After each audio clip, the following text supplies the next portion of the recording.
កាលពីជាតិមុនខ្ញុំគ្រូសាហូបានស្នើសុំយកខ្ញុំចិញ្ចឹមមីងរបស់ខ្ញុំបានសុំឲ្យបងប្អូនជីដូនមួយរបស់ខ្ញុំធ្វើពុតជាអ្នកផ្សេងឯងទៅយ៉ាងជីងខ្ញុំត្រូវបានទុកចោលនៅជនបទប៉ុន្តែគ្រូសាហូគិតតែពីកេរ្តិ៍ឈ្មោះរបស់ពួកគេប៉ុណ្ណោះនោះអធិរាជបានរងការមើលងាយយ៉ាងត្រជាក់នឹងការធ្វើបំផុតគាត់ថែមទាំងត្រូវបង្ខំចិត្តខ្ញុំបានខិតខំធ្វើការដើម្បីចូលរៀននៅសាកលវិទ្យាល័យបានខ្លាចជាអ្នកទទួលបានពិន្ទុច្រើនជាងខ្ញុំបានពួកគេបានខ្លាចជាទេពកោសល្យស្រាវជ្រាវវិទ្យាសាស្ត្រដ៏សំខាន់នៅក្នុងឆ្នាំក្រោយមកខ្ញុំនិងហ៊ុងលីងបានជួបគ្នាដោយចែកពោពេញដោយការអន់ចិត្តហើយបានវាយប្រហារខ្ញុំនៅតាមផ្លូវយើងបានត្រឡប់ទៅថ្ងៃដែលក្រុមគ្រូសាហូបានទៅលេងលោកខ្វឹងលេងពួកគេបានអូសទាញខ្ញុំទៅគ្រូសាហូបងប្អូនជីដូនមួយរបស់ខ្ញុំទទួលបានពិន្ទុខ្ពស់បំផុតក្នុងការប្រឡងចូលមហាវិទ្យាល័យឆ្នាំនេះអ្នកគួរតែទៅគ្រូសាហូហើយរងទុកជំនួសខ្ញុំសម្លឹងមើលពូដែលលេចចេញរបស់មីងខ្ញុំលួចសើចខ្លាំងណាស់ក្នុងចិត្តគាត់គិតថាវាងាយស្រួលណាស់ក្នុងការក្លាយជាកូនប្រុសនៃគ្រួសារក្រីក្រហើយជាតិមុនបានជួបដៃខ្ញុំទាំងពីរបានទទួលមរណភាពរស់នៅផ្ទះពូខ្ញុំគ្រូសាហូនៅទីក្រុងប៉េកាំងជំពាក់គុណឪពុកខ្ញុំតាំងពីគាត់នៅមានជីវិតធ្វើដំណើរឆ្លងកាត់ភ្នំនិងទន្លេដើម្បីទៅដល់ជនបទគេចង់យកខ្ញុំមកវិញពួកខ្ញុំមិននៅផ្ទះថ្ងៃនោះទេមីងបានប្រឈមមុខនឹងឱកាសមួយក្នុងមួយជីវិតនេះទៀងហួងលេងមកនៅពីមុខគាត់ខ្ញុំបាននិយាយញ៉ៃអស់រយៈពេលយូរមកហើយនៅអធិរាជមានការងឿងឆ្លងចេនសេឡានបានមើលជុំវិញផ្ទះរបស់នាងក្រោយមកអ្នកអាចប្រាប់គ្រូសាហូថាអ្នកជាកូនស្រីរបស់មីងហឺពូរបស់អ្នកគឺជាឪពុកម្ដាយបង្កើតរបស់អ្នកកុំឲ្យអ្វីមួយរអិលឡើយយល់ទេនៅអធិរាជត្រូវបានរំខានឥតឈប់ឈរមីងមិនអាចជួយអ្វីបានក្រៅពីចាក់ម្ដាយរបស់គាត់ខ្ញុំពិតជាត្រឡប់មកវិញហើយគឺអ្វីអ្នកត្រឡប់មកវិញហើយនៅពេលដែលអ្នកនឹងក្រុមគ្រួសារហ៊ូចាក់ចេញទៅហើយកុំត្រឡប់មកវិញឡើយខ្ញុំនឹងត្រឡប់មកវិញនៅពេលដែលខ្ញុំមានលុយច្រើនជាងនេះតើអ្នកខ្ញុំទេនៅអធិរាជបានមកក្បាលហាក់ដូចជាយល់ខ្ញុំក្នុងនាមជាមីងបានកាន់ពូដែលគាត់ដឹកនាំគូស្វាមីភរិយាគ្រួសារហ៊ូចូលទៅក្នុងទីធ្លាលីងបានរុញទ្វារដែលចាក់សោចេញភ្លាមកាត់ខ្សែពួរនិងកាសែតឲ្យរដប់ដោយប្រើកន្ត្រៃបន្ទាប់មកពួកគេបានអូសទាញខ្ញុំទៅគ្រួសារហ៊ូគាត់ប្រកាសខ្លាំងថាគាត់ជាឆ្មានឹងទឹកឃ្មុំភ្នែករបស់មីងបើកធំគូស្វាមីភរិយាហ៊ូបានមើលងាយខ្ញុំដោយប្រយោលបន្ទាប់ពីកន្លះឆ្នាំពូជីងលៀងបាននិយាយដោយស្ងប់ស្ងាត់ថាអ្នកគឺជាសត្វក្រៀលមកជាមួយយើងខ្ញុំបានសួរសំណួរឆោតល្ងងមួយក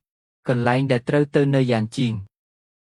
ផែនការរបស់មីងរបស់ហួរគឺលីដៃតៅជាងត្រូវបានបំផ្លាញគាត់មិនអាចជួយអ្វីបានក្រៅពីសម្លឹងមើលហ៊ុនលេងយ៉ាងខ្លាំងហ៊ុនលេងបានឈរយ៉ាងខ្ពស់ហើយមានមោទនភាពមកឲ្យមើលទៅដូចជាមនុស្សធំតូចដ៏សុចរិតម្នាក់គូជាចង់ទទួលបងប្អូនជីដូនមួយរបស់ខ្ញុំមិនមែនខ្ញុំទ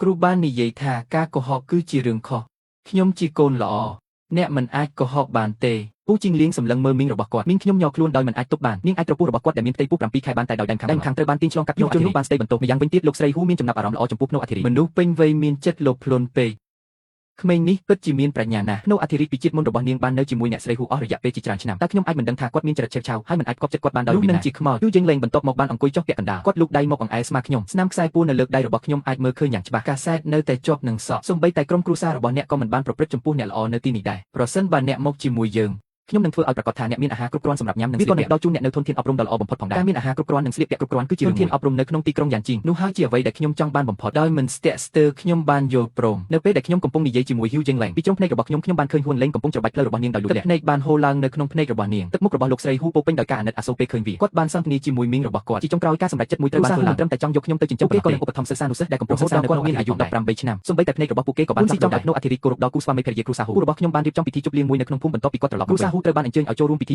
ជប់លៀងនៅអធិរាជបានសម្លឹងមកខ្ញុំដោយលីឡំគ្នារវាងការពេញចិត្តនិងការទូស្បាជីវិតអតីតកាលរបស់គាត់យ៉ាងណាមិញពួកគេបានឡើងឋានៈក្នុងគ្រួសារអ្នកមានធ្វើការយ៉ាងលំបាកអស់រយៈពេលច្រើនក៏អាចជួយខ្ញុំឲ្យទទួលបានអត្ថប្រយោជន៍នេះពីគ្រួសារហ៊ូផងដែរអាចទទួលបានតាមរយៈវិធីសាស្ត្រជាក់លាក់ខ្ញុំធ្លាប់ធ្វើពុតជាល្ងងខ្លៅនិងគ្មានតម្រុយអ្វីនៅអធិរាជត្រូវបានបង្កឡើងច្រើនដងគាត់ក៏មិនបានបង្ហាញថាគាត់បានកើតជាថ្មីដែរនៅអធិរាជបានអបអរសាទរចំពោះទស្សនវិជ្ជានោះខ្ញុំបានធ្លាក់ចាននិងចង្កឹះដោយចៃដន្យដោយមានសម្លេងគោះខ្លាំងទឹកភ្នែកធំបានហូរចេញពីភ្នែករបស់នាងគួងលីងជីងស្ទើរតែលូកដៃមកបិទមាត់ខ្ញុំប៉ុន្តែខ្ញុំបានរត់ទៅទល់របស់មនុស្សពេញវ័យគាត់បានអង្វរពូរបស់គាត់ទាំងទឹកភ្នែកសូមកុំបញ្ជូនខ្ញុំទៅណាចោលអីបងប្អូនជីដូនមួយរបស់ខ្ញុំបាននិយាយថាគ្រូសាហ៊ូមិនមែនជាមនុស្សល្អទេកូនប្រុសរបស់ពួកគេគឺអាក្រក់បំផុតពួកគេនឹងលួចខ្ញុំម្ដងទៀតខ្ញុំនឹងញ៉ាំតិចហើយធ្វើបានច្រើនចាប់ពីពេលនេះទៅពួកឲ្យសូមកុំបញ្ជូនខ្ញុំទៅផ្ទះមនុស្សអាក្រក់អីមនុស្សធំដែលគ្រាន់តែជេរគ្នាលេងសើចវាស្ងាត់ឈឹងភ្លាមឈុតនោះពិតជាឆ្កងខ្លាំងណាស់ជាពិសេសហ៊ូជីងលៀងជ្រួញចិញ្ចើមសូម្បីតែពូរបស់ខ្ញុំក៏បញ្ចេញរស្មីដ៏អស្ចារ្យដែរពូខ្ញុំបានរុញខ្ញុំចេញយ៉ាងលឿនក្មេងល្ងងតើអ្នកកំពុងនិយាយអំពីរឿងមិនសមហេតុផលអ្វីខ្ញុំធ្លាប់និយាយខ្លាំងនឹងកាយនាងតែងតែនិយាយថាអ្នកល្ងងខ្ញុំគិតថាអ្នកកំពុងចង់ត្រូវគេវាហើយតើអ្នកកំពុងស្វែងរកការវាដ៏មែនទេមេភូមិដោះស្រាយបញ្ហាឲ្យបានរលូនដោយហ៊ូងយ៉ងអ្នកទាំងពីរអង្គុយចុះក្មេងនៅក្មេងប្រសិនបើវាជាការយល់ច្រឡំសូមគ្រាន់តែពន្យល់អ្នកកំពុងស្រែកធ្ងោនិងស្រែកធ្ងោដើម្បីនោះបានបោះជំហានទៅមុខក្មេងមិននិយាយចេញពីខ្យល់ស្ដាងទ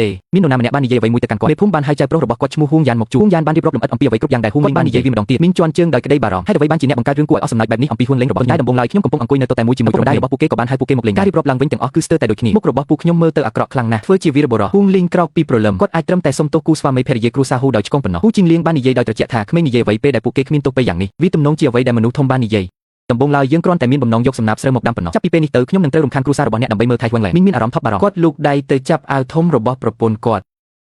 ់យើងបានយល់ព្រមលើរឿងនេះតាំងពីដំបូងនោះគឺនៅដើមដំបូងខ្ញុំមិនដឹងថាគ្រូសាហ៊ូមានន័យយ៉ាងណាចំពោះអ្នកទេគាត់មិនមែនជាមនុស្សល្អទេអ្វីដំណើរការទៅយ៉ាងរលូនជាងអ្វីដែលខ្ញុំរំពឹងទុកពេលឡានបើកចេញពីភូមិខ្ញុំបានឃើញហ៊ូងលីនលីឈរនៅលើជម្រាលភ្នំមុខតូចស្អាតរបស់នាងរមួលដោយកំហឹងហើយអ្វីបានជាគាត់សម្លាប់ខ្ញុំកាលពីជាតិមុនលើកនេះគេនៅតែហ៊ានឆ្លងកាត់ខ្ញុំទៀតមែនទេឈោងចាប់ធនធានរបស់គ្រូសាហ៊ូឥឡូវនេះគាត់បានវិលត្រឡប់ទៅគ្រួសារដើមរបស់គាត់វិញនោះហើយជាកន្លែងដែលគាត់គួរតែនៅទាំងក្នុងជីវិតអតីតកាលនិងបច្ចុប្បន្នកាលរបស់គាត់